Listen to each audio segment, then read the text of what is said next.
తమ్ముడు మిమ్మల్ని మాట్లాడవలసిందిగా కోరుతున్నాం. Thank you. సందీప్ చాలా ఎమోషనల్గా మాట్లాడాడు. సందీప్ తర్వాత మాట్లాడాలంటే చాలా స్పీచ్ బోల్డ్ మాట్లాడాడు, కానీ సినిమా తను కలర్ ఫోటో తర్వాత ఇంత జర్నీ ఉంది కాబట్టి మాట్లాడాడు. ఫస్ట్ నా దగ్గరికి సందీప్ని ఒక 5 years బ్యాక్ ఎస్కేని తీసుకొచ్చి డార్లింగ్ తిని చాలా మంచి టాలెంటెడ్, చాయ్ బిస్కెట్లో చేస్తాడు సందీప్ అని చెప్పి అప్పుడు ఒక కథ చెప్పాడనమాట. అప్పటి నుంచి యాక్చువల్గా ఎస్కేఎన్తో ట్రావెల్ అవుతూనే ఉన్నాడు. ఎస్కేఎన్ కూడా చాలా బాగా చూసుకున్నాడు దాన్ని. దాని తర్వాత వేరే సినిమాలు చేద్దామని అనుకున్నాం. మళ్ళీ ఈ సినిమా కథ చెప్పాడు. చెప్పిన తర్వాత అంటే ఒక కథ కోసం, ఒక క్యారెక్టర్ కోసం కథలు పుడతాయి, కానీ ఇతని కథ పుట్టింది మాత్రం రోషన్ను చూశాకో ఏదో తెలీదు. బిగినింగ్ నుంచి రోషన్తో చేయాలి, రోషన్నే నాకు కనిపిస్తున్నాడని చెప్పేవాడు. నిజంగా తను కథ ఈ రూపం తీసుకుని ఇక్కడ దాకా తీసుకొచ్చాడు. నిజంగా తన సంకల్పం చాలా గొప్పది, చాలా మంచి పాజిటివ్ పర్సను. కానీ రీసెంట్గా చిన్న వాటికి ఫస్ట్రేట్ అయిపోతున్నాడు. తమ్ముడు ఎందుకు తమ్ముడు నీకు అంత ఆవేశం? ఏదున్నా సరే సోషల్ మీడియా ఉందని అందరిలాగా నువ్వు కూడా ట్విట్టర్లో ఎందుకు ట్వీట్లు వేసేయటం? ఒకటి గుర్తుపెట్టుకో తమ్ముడు, పెద్దవాళ్ళ దగ్గరికి వచ్చినప్పుడు యాక్చువల్గా వాళ్ళు నిజంగా బాలయ్య బాబు గారు మన దగ్గరికి రావటం నీ అదృష్టం. ఎందుకంటే ఆయన రాబట్టి యాక్చువల్గా నీ మోగ్లీ సినిమా ఇంకా చాలామందికి తెలియని వాళ్ళకి కూడా తెలిసింది.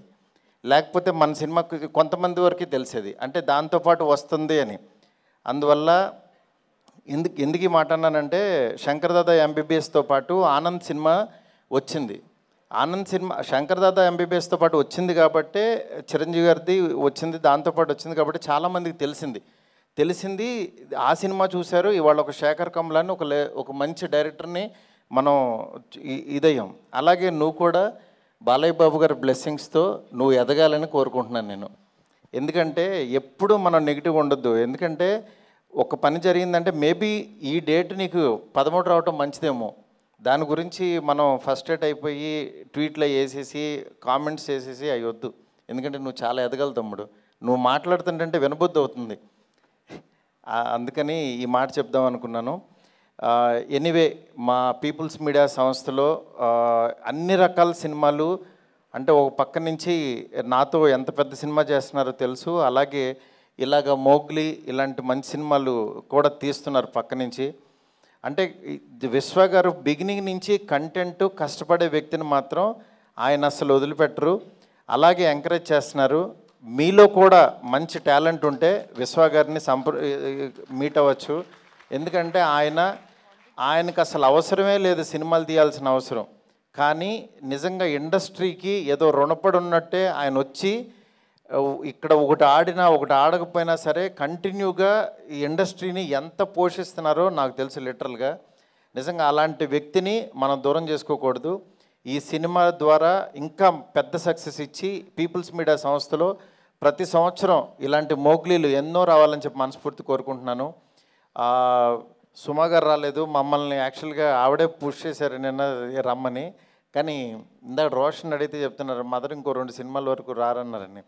రాకపోయినా నీ వెనకాల ఉన్న శక్తి ఆవిడే తమ్ముడు.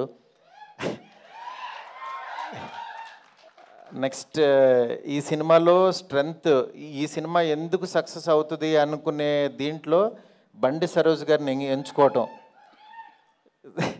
సార్ మీ one of the fan sir. నేను మీ డైలాగ్స్కి నేను ఆ మాంగళ్య బలం మొదలు పెడితే అలా కారులో కూర్చొని చూస్తానే ఆఫీస్కి వచ్చేసాను సార్.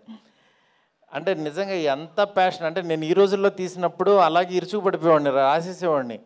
అట్లా యాక్చువల్గా సరోజ్ గారిని చూస్తే చాలా గొప్పగా అనిపించింది. సార్ మేము కూడా ఒక మంచి క్యారెక్టర్ రాసుకుంటాం సార్, చేయాలి సార్ మీరు. ఎనీవే, ఇక్కడికి ఈ టీంని బ్లెస్ చేయడానికి వచ్చిన రాణా గారికి నిజంగా ప్రతి చిన్న సినిమా ఏదన్నా క్వాలిటీ బాగుందంటే మా వెనకాల రాణా గారు ఉన్నారంటున్నారు. రాణా గారికి చెప్పాను సార్ బాగుందంటున్నారు. అలాగే రాణా గారు, సురేష్ బాబు గారు మంచి కంటెంట్ ఉన్న సినిమాల్ని థియేటర్కి తీసుకొచ్చి రిలీజ్ చేస్తున్నారు. ఆ సినిమా గురించి గట్టిగా లౌడ్గా చెప్తున్నారు. రాణా గారికి చాలా చాలా థ్యాంక్స్ సార్. నీ టీం అందరికీ కూడా చాలా బాగా ప్రొఫెషనల్గా చాలా బాగున్నాయి, అన్ని క్రాఫ్ట్స్ చాలా బాగా చేశారు. ఈ సినిమా బాగా ఆడాలని మనస్ఫూర్తి కోరుకుంటున్నాను. All the best to entire team. Thank you so much. Thank you sir, thank you so much Maruti గారు. అండ్ ఇప్పుడు మన మోగ్లీ మాటలు వినే